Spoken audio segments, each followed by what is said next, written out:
그다음에 정관재, 그다음에 정재호 이런 사람들도 8월 말까지로 끝났다고 했습니다. 그런데 미처 금도굴이 끝나기도 전인 8월 중순경부터서 백주름이가 그 목동에 있는 스포츠 조선에 연재물을 시작합니다. 남픽스. 작가까지 돼가지고 또 돈을 벌겠다고. 그러니까 자기가 생전 처음 접해보는 이 엄청난 사실을 그냥 그대로 자기 머릿속에만 가슴 속에만 담아놓기가 있기가 싫은 것이 임금님 기는 당나귀 기가 아니겠습니까? 사람은요 비밀을 혼자 간직하기 싫어요. 말을 하고 싶어요. 자랑하고 싶어요. 이런 본능이 있다고 저는 알고 있습니다. 그래서 이게 목동의 스포츠 조선을 찾아가서 연재물을, 지가 무슨 작가라고 연재를 시작하는데, 이 연재를 하면은 제가 경남 산청군 신안면 사람이기 때문에 제가 스포츠 조선은 저 시골까지 안 오니까 정충대는 모를 것이다 하는 아마 그런 생각으로서 안심하고 수도권에서만 스포츠 조선이 많이 팔리니까 한 것 같습니다. 그래서 이게 이제 스파치 나갑니다. 스파치 인터넷에서 찾아냈습니다. 스파치 요 스파치 나가는데 여기 보면 탐사 전문가 백준영 넌픽션 소설이 아니란 말이죠. 사실이란 말이죠. 넌픽션 보물을 쫓는 사람들 본지 연재. 그래서 사진까지 요 뺏겨갖고 요 앞으로 요 집필 방향에 대해서 이렇게 소개를 했습니다. 그런데 금을 쫓는 사람들입니다. 그래서 이제 이게 말하자면은 실하 보물을 쫓는 사람들, 3부 66 글 백준영 일러스트 김동욱 해서 이렇게 사파까지 하면서 요 66회에 66번째 3부입니다. 부산항 잠수함 기지 보물 해가지고 나옵니다. 제가 한번 읽어보겠습니다. 비디오 테이프를 보자 인공물이 있다고 확신했다. 그러면 인공물인데 제가 시종일관 주장했던 거는 의뢰공장의 한 가닥이다. 일제 의뢰공장의 한 가닥이고 그 속에 금이 이등충이라는 항도세 포대에 마다리 포대에 금이 가득 들어서 백옥이 백백이 차 있었다. 아까 박종수도 그 아까 백준음이 옆에 그 도둑놈 서도둑놈 김성태 옆에 앉아있던 놈이 거기 48년생 해병대 출신 용산역 앞에 깡패 탁종수입니다. 그 탁종수가 쓴 학에서 봤지 않습니까? 그것도 6월 7월 8월 말까지 독을 했다고 했거든요. 금독을 했다고 했거든요. 그런데 이 정작 본인 작가님 백준음 사이코패스께서 신화 보물을 쫓는 사람들 스포츠 조선 연재 제66회 부산항 잠수함 기지 보물 이걸 연재를 하는데 이게 바로 아까 제가 뚫어서 찾았던 수평굴의 정체가 나타납니다. 이거는 바로 바른 말을 해놨어요. 이거는 거짓말 아닙니다. 그러면 어제 기자회견할 적에 그거 보니까 그 쓰레기 한글이 적혀가 있는 쓰레기 포대에 돌이 담긴 포대가 굴 속에 널브러져가 있었는데 딱 차가 있지 않고 알이 각 차가 아니고 그 구석에 처백기가 있었죠. 그런데 그거는 이등충이라고 적히는 금편이든 포대는 자기네들이 다 독을 하고 그 다음에 아까 박수웅이 구린 것처럼 위장하기 위해서 지상에서 그 포대를 갖다가 구해가지고 와서 자갈치 시장에 가면 그 봉포대 파는 상해가 많이 있어요. 거기서 구해가지고 와서 쓰레기 보로고 그 다음에 나무 토막 등을 집어넣어가지고 마치 금이 없었던 것처럼 그 쇼를 위장해서 나타내려고 연출해 놓은 거라 하는 거는 제가 주장하는 것입니다. 그런데 그 포대 속에는 낡은 포대도 있고 새 포대도 있습니다. 그 사진이 다 있습니다만은 시간 관계상 생략합니다. 그거는 낡은 거는 뭐냐 하면은 박수웅이 굴하고 연결로 시켜가지고 소리 안 나는 하약을 무진동 하약이 있답니다. 그걸 통영의 다이버 김은택이가 그 굴 속에 들어가서 찾아냈어요. 직경 60cm, 길이 3m 되는 통로를 뚫어가지고 박숭이 굴 속에 원상 회복 차원에서 다 들어차 저희에 있던 그 포대를 갖다가 그 70cm 그 직경 70cm 길이 3m 통로로 2m 밑에 그걸 끄잡아 올려가지고 연출해가지고 그 모자라니까 귀찮고 모자라니까 새 포대를 갖고 와가지고 그래가지고 그 쇠포대에다가 그 온갖 쓰레기 뭐 그 저 버렸고 건축 폐기물 처리장이니까 나무 토막 이런 걸 이어가지고 막 쑤시가지고 새거 그 철철철철 사가서 박숭이 그런 철철철 사가서 나는 그거 하고 쌩쌩한 거 하고 섞기가 있다는 걸 제가 알았죠. 그런데 이거는 그 YTN 황보현이라고 지금 일본 동경 특파원으로 가가 있는 사람이 있습니다. 이 사람이 그 신촌래기 기자 때 울산 담당이었는데 이 기자가 그 문현동의 금도굴의 그 방금 말한 포대, 세포대, 흠포대의 그 묶이는 저 조덩이, 포대의 조덩이를 갖다가 딱 홀치는 걸 갖다가 인계철선이라고 그 공사장에 철근 엮는 그 철사가 낭창낭창한 게 있는데 그걸 갖고 숙달된 기술자들은 잘 일시에 묶어버리는데 얘들은 그런 기술이 없으니까 그냥 굵은 젓가락 같은 철사를 가지고 막 투락하게 막 구멍을 억지로 뚫어갖고 해놓은 것을 이거는 조작한 것이다고 황보영 기자가 그 의혹을 제기한 적이 있습니다. 그 이후에 울산 그 현대백화점 앞에서 한 기자를 갖다가 납치하려고 이놈들이 억지로 차에 태우려고 난리를 치겠던 적도 있습니다. 어쨌든 그거는 뭐 지나간 일이니까 그거는 그 정도로 참고적으로 말씀드리고 실화 보물을 쫓는 사람들의 이 66회 차에 제가 그토록 주장하던 지하 16m 제가 판 수평굴의 진실이 있기 때문에 그 판단은 여러분들께서 들어보시고 한번 누가 거짓말을 하는지 한번 해보시기 바랍니다. 제가 한번 읽어보겠습니다.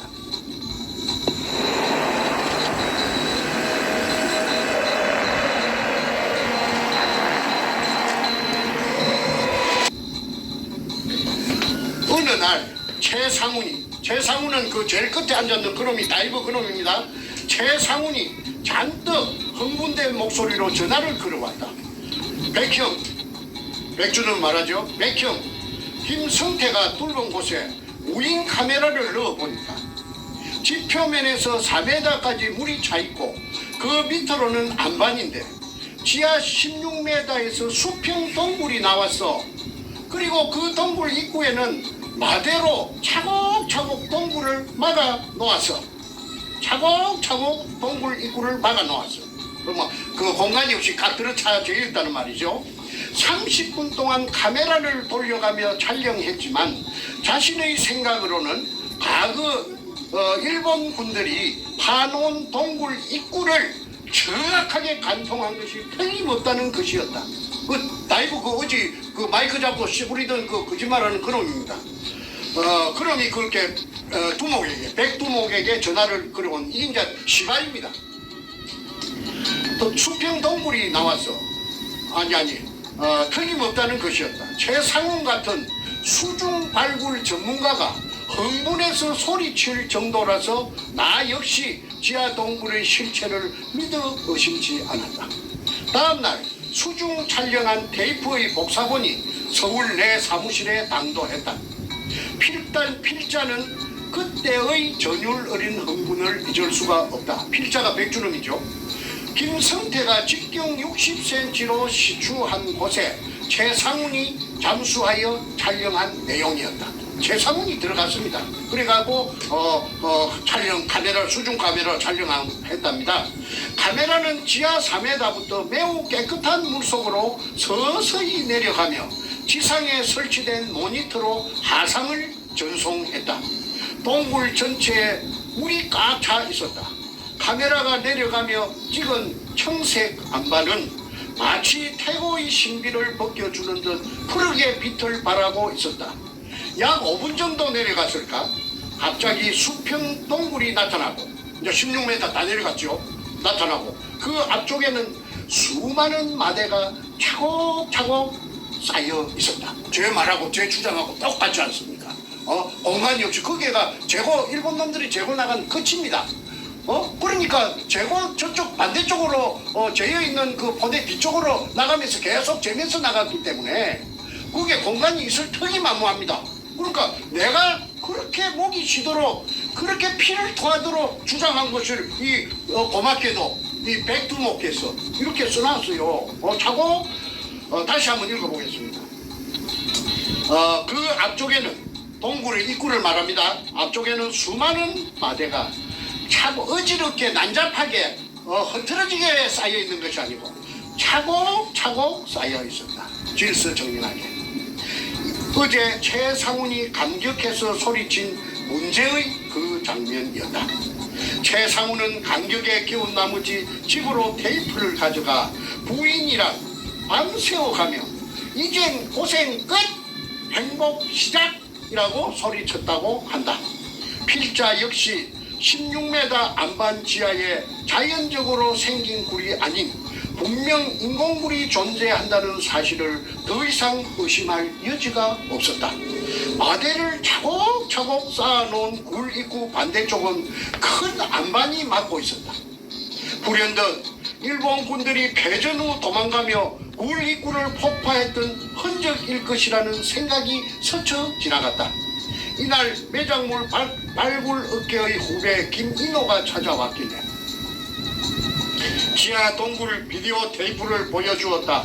그 역시 벌어진 입을 다물지 못했다. 하지만 그 누가 짐작이나 했으랴. 그 순간의 어리석은 판단과 결정이 앞으로 나에게 다가올 뼈저린 고통의 서막이었음을 나는 비디오 자료와 투자 계획서를 가지고 10여 팀 이상의 투자자들과 미팅을 가졌다. 이게 이제 그 돈을 구하는 겁니다. 그러나 결과는 기대를 완전히 비껴갔다. 당시의 정국은 7개월 이상 이용호 사건으로 요동치고 있던 때였다. 이용호라는 진도의 죽도의 보물이라고 그 게이트가 국회에서 청문회가 열렸죠. 설령 이용호와 아무런 관련이 없더라도 보물에 관한 말을 입에 담는다는 자체가 어려운 시기였다. 언론 매체들의 대대적인 보도로 보물선 발굴에 대해 부정적인 여론이 확산됐기 때문이다. 보물선 얘기를 꺼냈다가 망신만 당했다는 사람도 많아졌다. 이게 이제 66회입니다. 그 다음에 67회. 왜 이걸 이러느냐면 이제 땅을 산 김홍라이를 찾아가서 접촉하는 장면이 있기 때문에 제가 이걸 낭독합니다. 두 번째 67회. 나는 비디오와 투자 계획서를 투자자들에게 보여주었다. 그들은 딱히 아니란 말은 하지 못했지만 미심쩍어하는 듯 했다. 설마 이렇게 좋은 일이 자신들에게 올 정도라면 뭔가 모르는 사실이 숨겨져 있을 것이라는 의심이었습니다. 일확천금의 꿈이 눈앞에 보이지만 결코 현실로 이루어질 것 같지 않다는 판단이었을 것이다. 결국 투자자 유치는 별다른 진척을 보이지 않았다. 그래서 우리는 주식회사 설립 문제를 의논하기 시작했다. 필자는 이 문제를 본격적으로 협의하기 위해 부산으로 내려가는 길에 잠깐 대구에 들렸다. 한 투자자와의 미팅 약속 때문이었다. 지하 동굴이 찍힌 비디오를 스폰서들에게 보여줘도 그들은 설마하며 투자를 망설이는 상황이었다. 예상대로 대구에서의 투자자 미팅은 별로 시통치가 못했다. 뭔가 모를 불안감을 안고 그날 오후 늦게 부산에 도착해 김성태, 조옥규는 김성태의 중마고 돌팔이 지가이산 조방 앞에, 그 다음에 다이버 최상훈 등을 만났다. 김성태는 최근 보물 발견 후의 지분 문제 때문에 정충재와 갈등을 빚은 탓인지 마음이 편치 않아 보였다. 나는 김성태의 입장을 충분히 이해했다. 하지만 그렇다고 선뜻 두 사람 사이에서 누구 한 사람의 손을 들어주는 것도 바람직한 일이 못 된다고 생각했다. 좀 더 분명히 말하면 그들을 만난 지 불과 20여일밖에 되지 않은 터라 섣불리 누구의 잘잘못을 따지기가 쉽지 않은 탓이었다. 하지만 이 발굴 사업을 진행하려면 당사자들끼리 한자리에 모여 분명하게 입장을 정리해야 했다. 나는 그들에게 단호하게 말했다. 우리는 서로 믿어야 합니다. 신뢰 없인 아무 일도 못합니다. 갈등이 계속될 경우 나는 이번 일에서 손을 떼겠습니다. 그날 저녁 몸이 파김치가 된 채 서울로 올라왔다. 온갖 생각으로 머리가 아파왔다. 막 잠을 청하려고 하니 김성태로부터 전화가 걸려왔다. 그는 혼란스러움에 빠져든 나를 설득하기 시작했다. 정충재의 발굴 지분은 약 20% 정도를 주는 것으로 해서 일단 주식회사를 먼저 만들자고 제의했다. 그동안 이 일을 도와주었던 모든 투자자들을 이사나 고문으로 영입해서 정상적인 발굴 작업을 벌린다면 문제가 없다는 논리였다. 이거 이제 됐으면 정충재에게 발굴 지분 20% 정도를 주자고 이제 저희 똘마니, 그러니까 똘마니 조수, 좋은 말로 조수, 소도동무 김성태가 이제 주인이 됐어요. 백준엄이 이 사이코패스가 나타나니까. 그래서 정충재 몫으로 요 한 비춰 주실랍니까? 20%를 배당해 놨습니다. 20%. 그런데 여기에 정충재는 저 주주총회 창립 발기 호세도 살비 할 때 저는 안 갔기 때문에 그거 하는 줄도 몰랐기 때문에 20%가 된 줄 몰랐습니다. 이 20%는 제가 인정한 20%가 아니고 오늘 이 글을 읽어보니까 김성태라는 나의 조수, 나에게 온갖 아첨을 들든 내가 죽으라 하면 죽고 살아 하면 살든 내한테 눈도 똑바로 크게 못 쳐다보는 그 항소 같은 김성태가 이제 새로 나타난, 굴을 뚫고 나서 나타난 이 교활한 백두목에게 20%를 정해갖고 요게 박아놨다는 것이 여기 나타납니다. 요게뿐만 아니라 또 있습니다.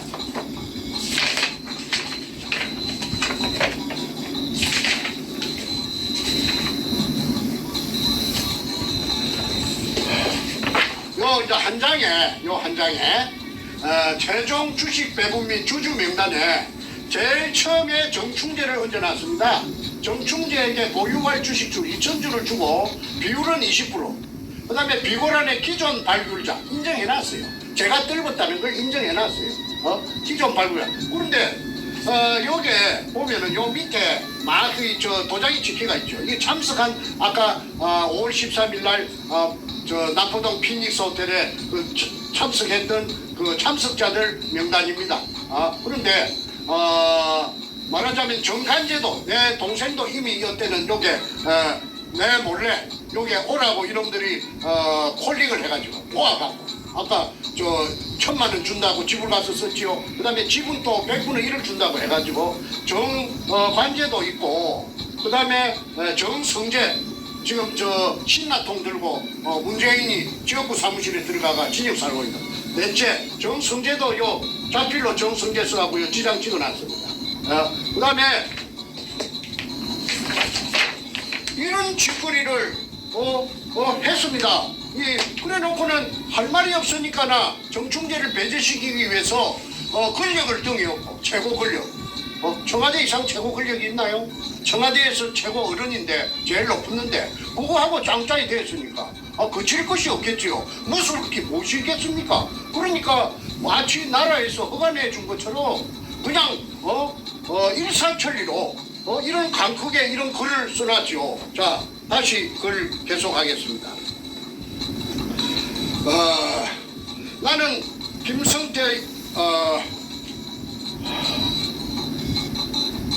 HD현대인프라코의 디벨로 물찾기를 홈쇼핑 최초로 현대프로샵에서 런칭을 합니다. 디벨로 오너드 디벨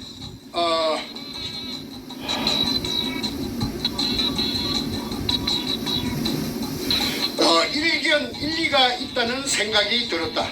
하지만 나는 대답을 주저했다. 그러니까 주저했다. 이 말은 김성태가 이렇게 하자 저렇게 하자 이제 모사를 끼미는 것을 백준엄이 처음에는 선뜻 응하지 않았다는 말입니다. 일단 그 자리를 벗어나고 싶은 생각이 우선이었다. 그로부터 며칠 동안 나는 정말 많은 고민을 해야 됐다. 또다시 실패한다면 인생에서 실패를 이놈이 무수해요. 그러니까 이 정충재를 배제시킴으로써 실패가 됐답니다. 정충재가 만만치 않은데 실패가 된다면은 이 인생에 이런 기회가 다시 올 수 있겠나 하는 그런 걸 갖고 고민했다는 말입니다. 그때 받을 상처는 나로서는 감내하기 힘들다는 생각이 미쳤다. 하지만 하루에도 몇 번씩 김성태의 중마구 돌팔이 치과의사 조옥규, 최상훈, 그 남포동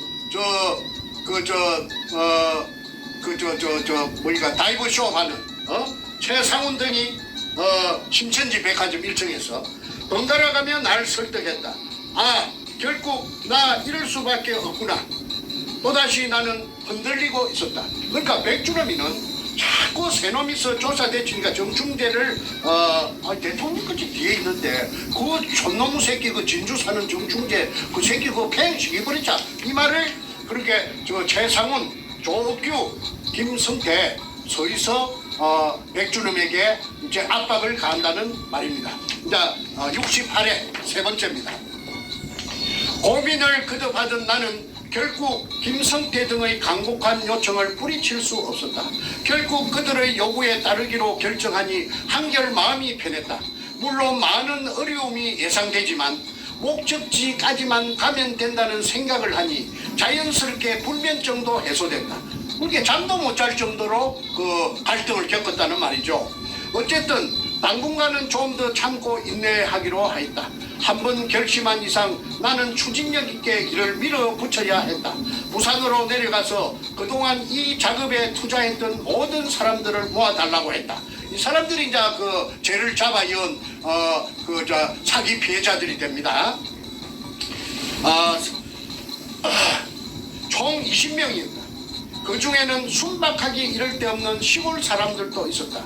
농사를 지으며 어렵게 돈을 모아 보물선 탐사를 도와준 이들이었다. 나는 최선을 다해 사업 계획을 설명했다. 그들은 나의 회사 설립 취지에 적극 지지해 주었다. 이에 힘을 얻은 나는 다시 한번 의욕을 키워가기 시작했다. 나는 또 다른 투자자를 유치하기 위해 동분서주했다. 평소 호영호재하며 8년간 만나온 이승우를 찾아갔다. 그는 서울 강남 신사동에서 부동산 전문회사를 경영하고 있었다. 이승우에게 그간의 상황을 설명하고 도움을 요청했다. 이틀 후 그는 자신의 오랜 비즈니스 파트너라며 나이가 70이 가까운 오남식 씨를 소개했다. 나는 일단 그에게 보물선 발굴에 대한 브리핑을 했다. 하지만 그의 반응은 심통치 않았다. 다음날 아침 함께 부산에 내려가기로 했다. 부산에 도착해 작업 현장을 직접 보여주었더니 마침내 그가 호기심을 보이기 시작했다. 나는 그에게 이 토지를 오 사장님이 구입해 주시면 2개월 후에 2배로 우리 회사가 재인수를 하고 2달 뒤에 배로 더블로 돈을 주겠다. 땅을 산 돈을 주겠다. 발굴 지분의 5%를 주겠다고 약속했다. 오남식은 연륜이 쌓일 대로 쌓인 부동산 전문가였다. 그는 지하 동굴에 카메라를 내려보내서 자신의 눈으로 직접 확인이 되면 곧장 내일 계약을 하겠다고 했다. 하지만 당시 상황에서는 카메라를 수직으로 시추한 굴에 내려보냈는데 또 다른 장애물이 가로막고 있었다. 우리는 그 장애물을 제거해야 했다. 그래야만 오남석이 투자를 이끌어낼 수 있었던 것이다. 16m 물속 아래에는 쇠 파이프가 있고 이게 이제 정충제 들어올까 싶어서 장애물 박아놨던 그 쇠 파이프를 말합니다. 그 3개 아까 사진 보신 그 쇠 파이프 3개가 있고 한 개에 30g이나 나가는 30kg이나 나가는 쇳덩어리를 그렇게 쇠파이프 3개하고 쇳덩어리까지 막 장애물로 박아놓은 것입니다. 정충제가 쳐들어올까 봐서 강력한 자석을 로프 끝에 묶어서 아까 제가 지랑철이라고 말씀드렸죠. 마치 낚시하듯이 줄을 풀었다 감았다 하기를 새벽 3시까지 반복하였다. 모두들 허리가 아파서 절절 매면서도 악착 같은 심정으로 열심히 작업에 임했다. 기어이 무인 카메라를 내려보내고 지하동굴 입구에 쌓아놓은 마대를 오남석 씨에게 확인시켜 주었다.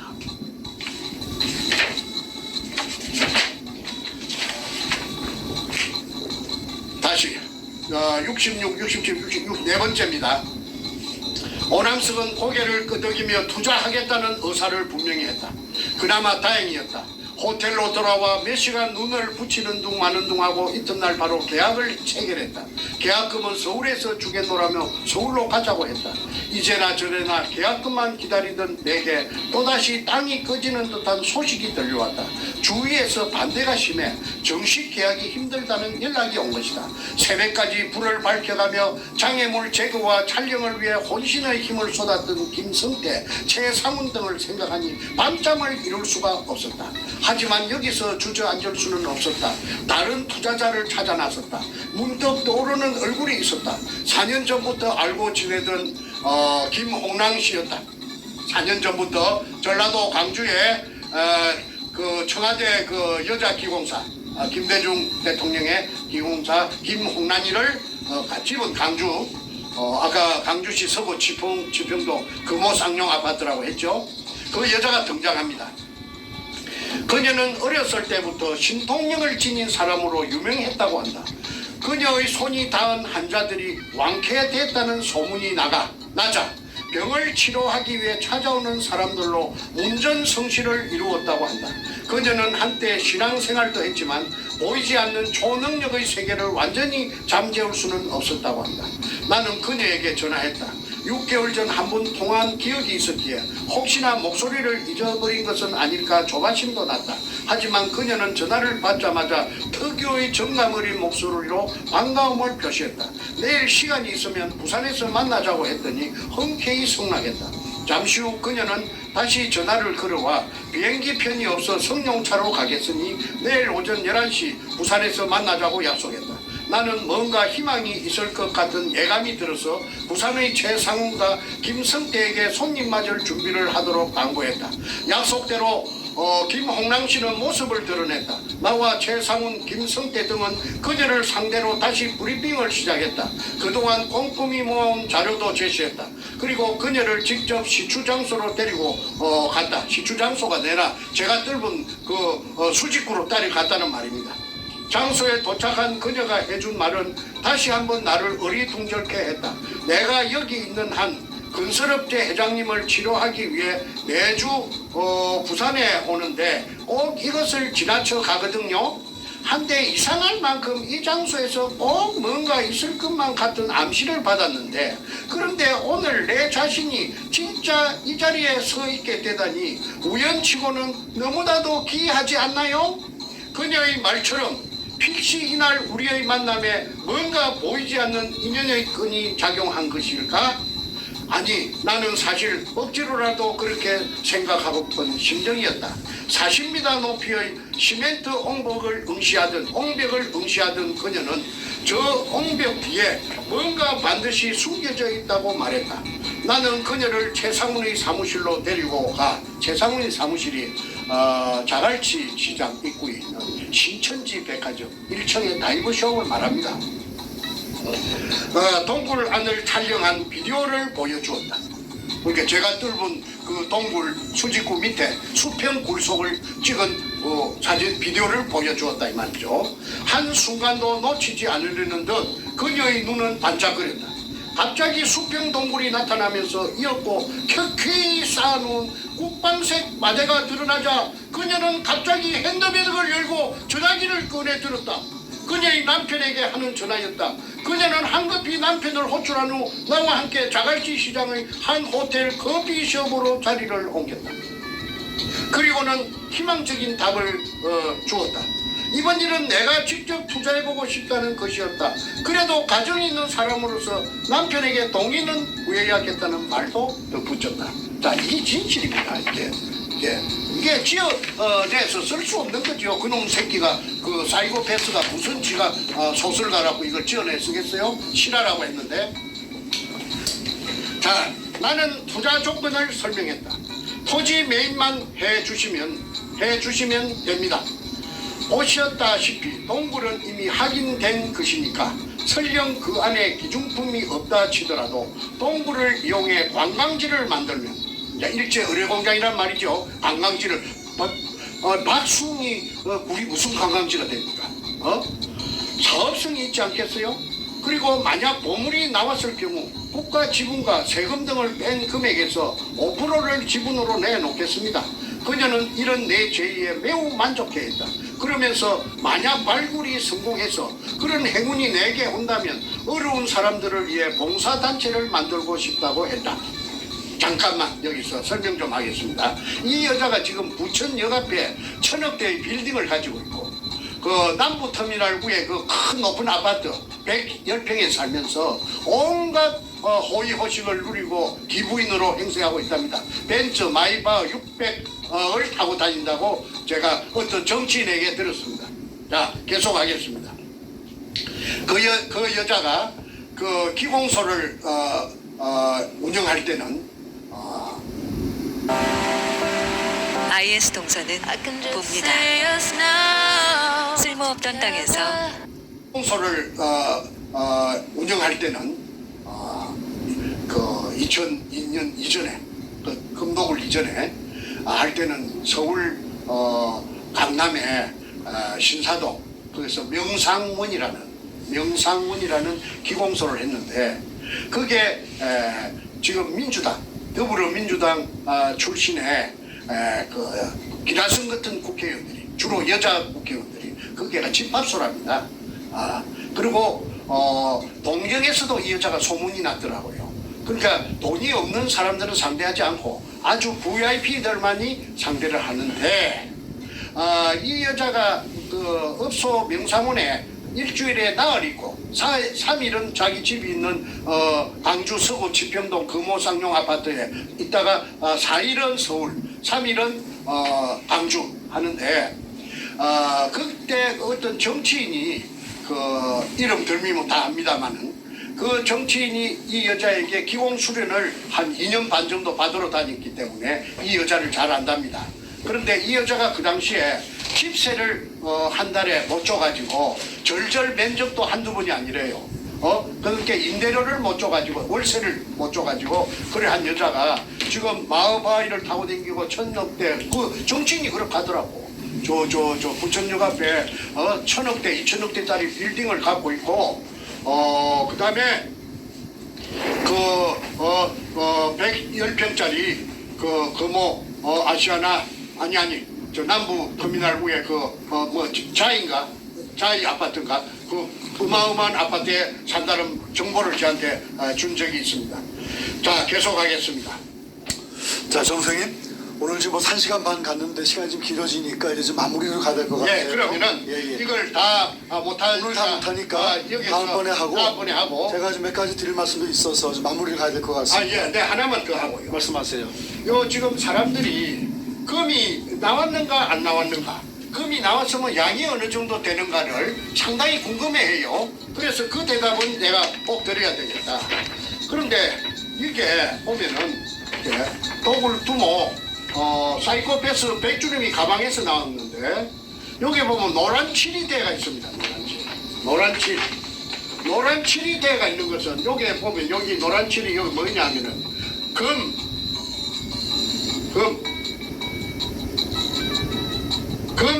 품목이 노란색으로 되어 있습니다.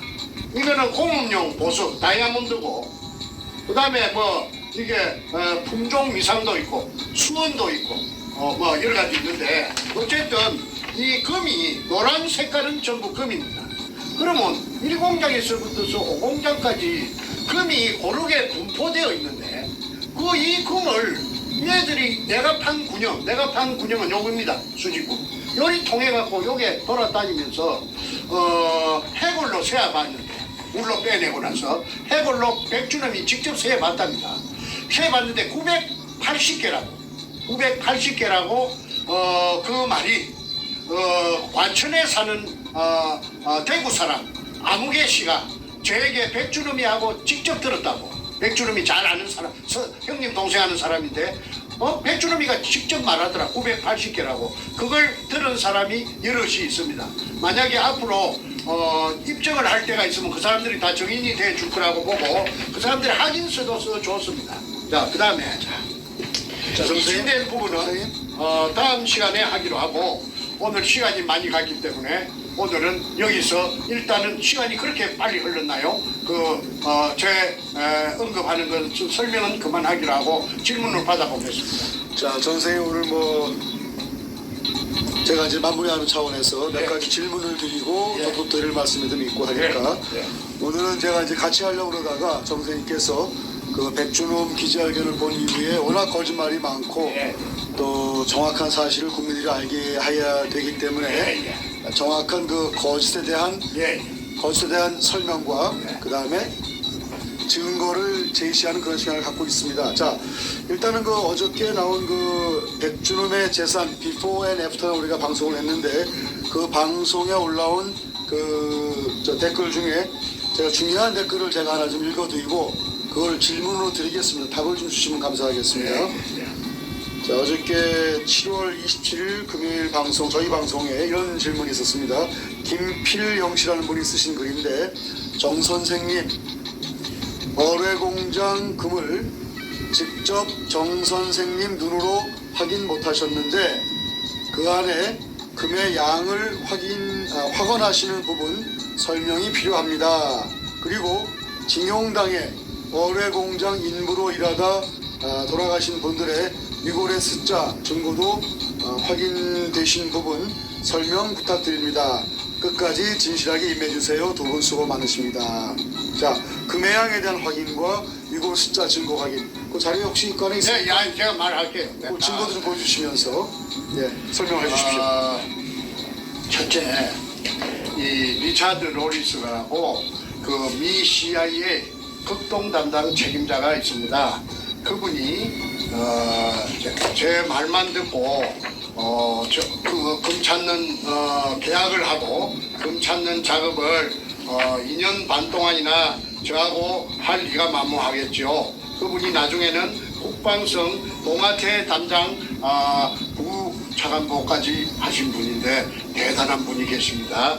그런데 그분하고 저하고 사이에 그 비밀 계약을 한 서류가 문건이 있기 때문에 일단 이것부터 먼저 보여드리고 부수적으로 설명하겠습니다. 이거는 이게 인천에 영암모자 인천방송 주주 일대 주주 백성학 씨도 여기에 사인이 되어 있습니다. 그거는 책에 다 공개가 되어 있기 때문에 그런데 이게 이제 CIA가 뜬금없이 왜 여기 나오느냐면 CIA가 아시다시피 제일 세계에서 정보를 많이 아는 그 정확한 정보를 아는 근데 이분은 중국에서 일본 군들이 약탈했다는 것을 45년 올 한 달 동안 이걸 알아내가지고 한국에 내가 만날 당시에 거슬러서 30년 전에 한국에 이거 찾으러 왔답니다. 그래서 내하고 그 50대 50의 지분으로 계약을 했죠. 그 계약서를 작성했던 변호사가 내가 구멍을 팠던 부산시 남구 문현동 그게 국회의원이었던 김무성이의 처남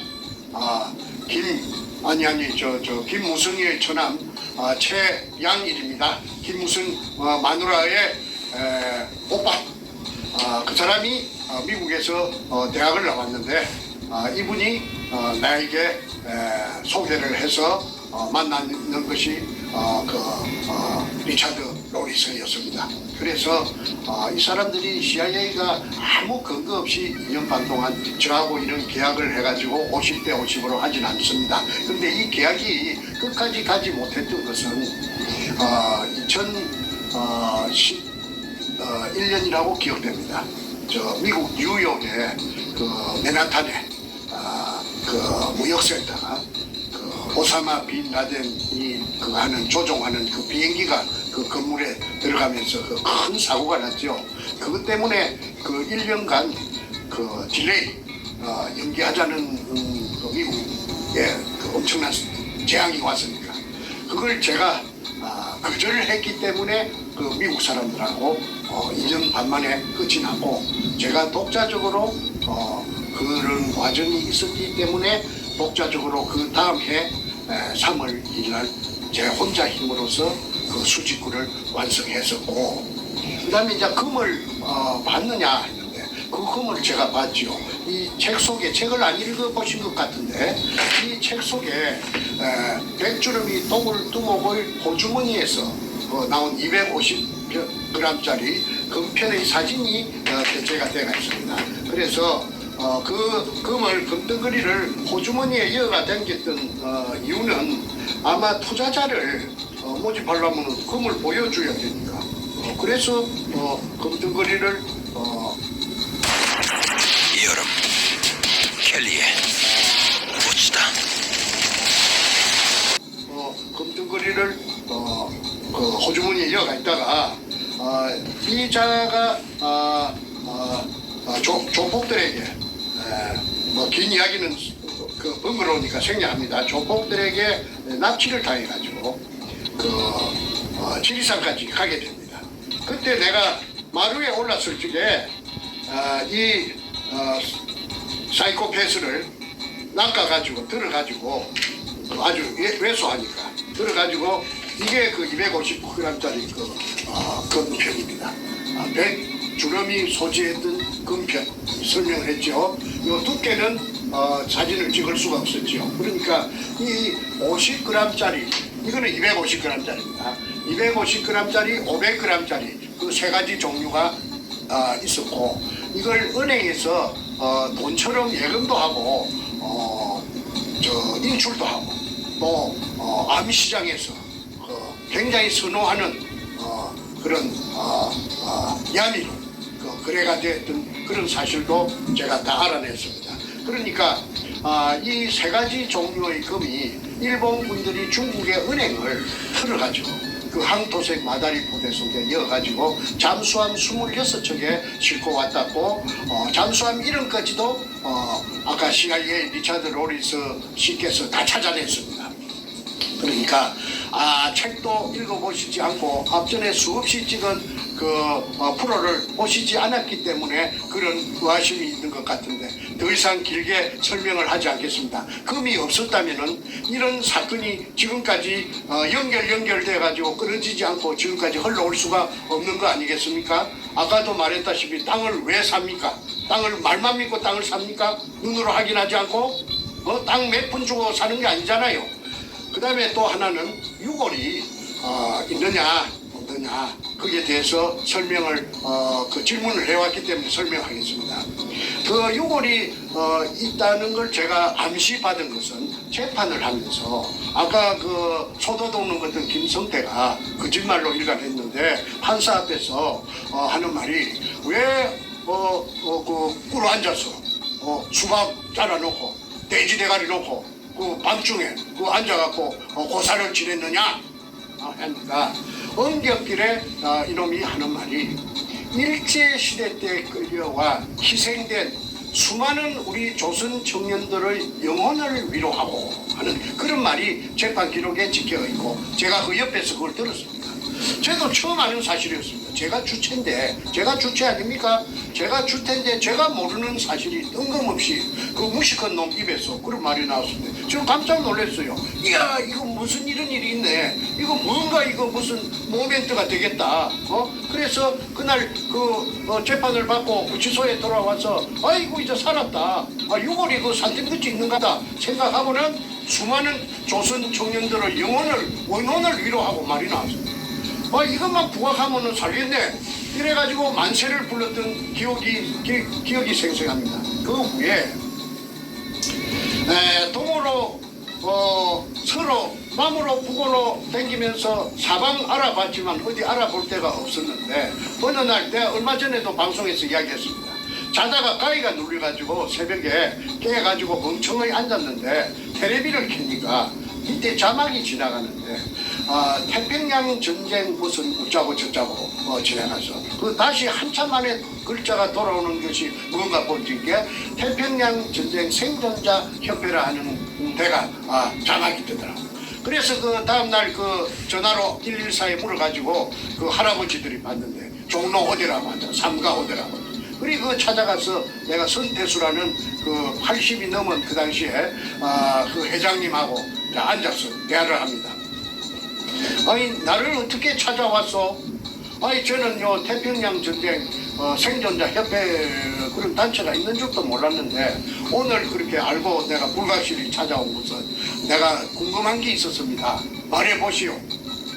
아니 부산 문현동에 일제 의뢰공장이 있고 거기에 근무하던 무슨 사람들이 혹시 없을 회장님이 아시는 사람이 알 수가 없는가요? 했더니 그분의 눈에서 갑자기 그 큰 눈물방울이 두세 방울, 세 방울, 네 방울인가 모르겠습니다. 두둑 떨어지더라고. 그래서 내가 무슨 큰 실수가 있는가 싶고 깜짝 놀라서 아니 왜 그러십니까? 하니까 아이고 좀 한 서너 달 전에만 좀 찾아오지. 와 인자 왔네. 그게 뭔 말입니까? 아니 내 친구 그 진동식이라고 그 중마고우가 있는데 1920년생. 그런데 내 친구가 그 부산 문현동에서 의뢰공장을 일제 때 팠다. 어떻게 팠느냐 하면은 진해 해군부로 징용영장을 받고 끌려갔는데 한 동네 청년 3명이 대구 대공동인가 어디서 갔는데 이 진동식 씨는 그때 결혼 6달 됐어요. 새 신부를 그 집에 남겨놓고 이제 징용영장 받았으니까 진해 해군부로 갔다 이 말이죠. 그런데 6달 뒤에 6달인가 5달 뒤에 첫 아들이 태어났는데 그 아들이 43년생 속초에 계시는 진아무개 씨입니다.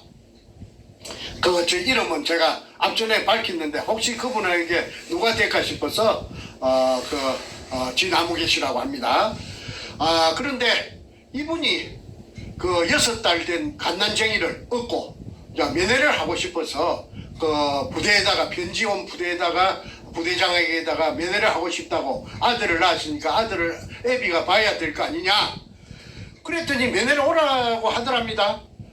면회를 언제 오느냐면 한 달에 면회가 한 번밖에 안 된다.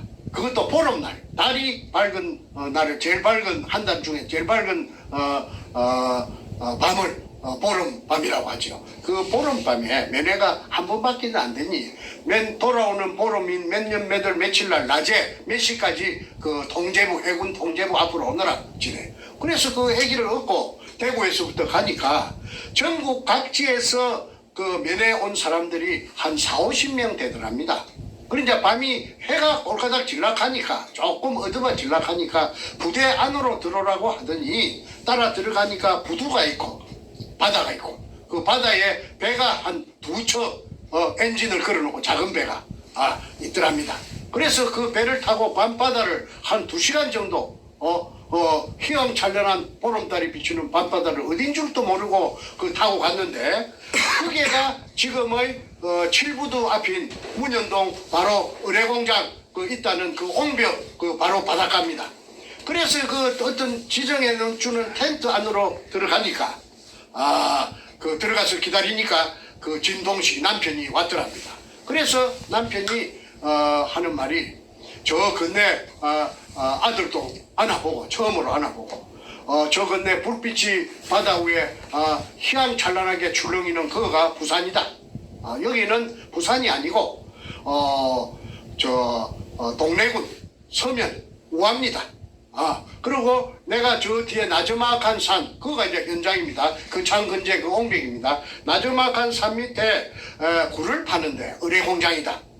그 의뢰공장 속에 약 1000명이 3교대로 그 굴을 하루 종일 굴을 파고 있는데 나는 하약 발파 기술자이기 때문에 그중 월급도 많이 받고 대우도 좋다. 먹는 것도 다 차별이 나고 자는 것도 차별이 난다. 그러니까 걱정하지 말아라. 그래서 진봉술 여사께서 지금은 고인이 되셨습니다마는 부산 문현동에 자기 남편을 갓난쟁이 그 아들 지금 70대 중반이 훨씬 넘었죠. 진영한 씨를 얻고 면회 갔던 것을 진영한 씨도 어른들한테 들은 걸 그대로 내한테 증명했고 자필로서 그 다음에 진영한 씨는 금봉술 씨는 초롱 같은 기억력으로 제게 자필 사실 진술서를 썼습니다. 여기 있습니다. 이거는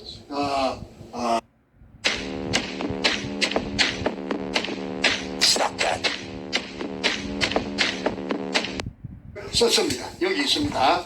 이거는 강원도 속초시 조양동 상원주택 나동 202호 근봉술 이 22년생, 남편은 20년생.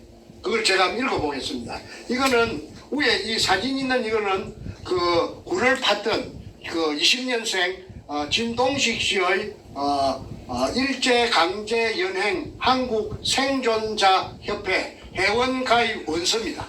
그래서 요 일본에서 그 바약 발파시에 돌이 날라와서 그 눈알이 하나 파열돼 가지고 장애인 시각장애인으로 평생을 사시다가 내가 저 손태수 회장님 만나기 뭐 3달인가 4달 전에 돌아가셨다고 하죠. 그 부인인 금봉술 할머니께서 써준 그 사실 확인서, 그 면회 같은 그걸 내가 한번 읽어보겠습니다.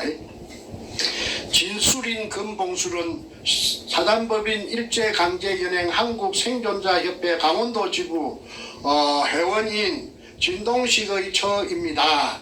제 2차 대동아 전쟁 때 남편 진동식은 발파 기술자로서 1942년 4월경 본적지 대구시 봉산동에서 일제에 의하여 강제징용되어 처음에는 경남 진해의 일본군 해군부대 기지시설부대에 배속되어 근무하다가 진해에서 약 200km 떨어진 곳으로 근무지를 이동하여 밤낮을 가리지 않고 바닷가 옆 낮은 산이 있는 곳에서 지하 의뢰공장을 굴착하였다고 남편이 생존 시 수차례 저에게 일제징용 때 이야기를 하였습니다. 그리고 생존자협회 공동회장 손태수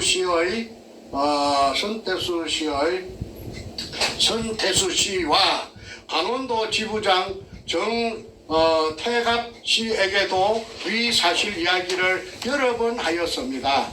또한 일본 군 의뢰 지하 공장 위치를 남편이 나중에 확인해 보니 지금의 부산시 남구 문현동이라고 하였습니다. 진수리는 당시 면회를 일본군에게 신청하였더니 면회 신청을 15일 후에 지하 비밀 공장이 거리가 떨어진 곳에서 한 번 면회한 사실이 있습니다. 그 후 44년 10월경 일본 규슈 사세보 해군기지로 이동되어 남편이 이제 전출되어 가서 발파 작업 중 왼쪽 눈이 실명되어 사세보에서 1945년 8월 10월 해방이 되어 고향인 대구로 귀국하였습니다. 금봉술은 위와 같이 사실 경과대로 진술합니다. 2005년 6월 11일 위 진술인 금봉술 할머니 도장을 찍어놨습니다. 그래서 이 사실이